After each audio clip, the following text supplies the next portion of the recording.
Nagagalit tayo sa ibang tao, wala naman silang ginagawang mali. Bakit ba minsan kinaiinisan mo yung iba, wala naman silang kasalanan? Bakit minsan, kung sino pa yung gumagawa ng mabuti, siya pa yung kinamumuhian? Why do you hate people who are doing good? Bakit naiinis ka dyan sa kaklase mong top 1? Ang sipag-sipag naman nag-aaral Bakit naiinis ka dyan sa katrabaho mo? Very punctual naman, pumapasok.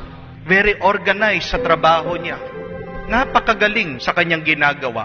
Bakit naiinis ka sa kanya? Bakit sinisiraan mo yung kapitbahay mo?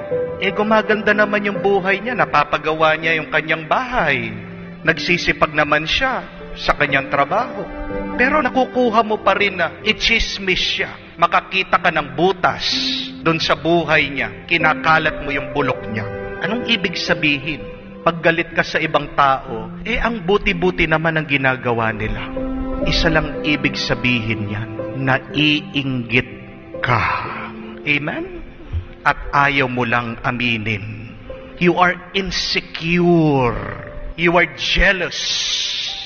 And you're hiding your envy through anger and pointing out that even if they're doing something good, they're still doing something bad. Pag galit ka sa iba, kahit na mabuti sila, ibig lang sabihin, inggit ka.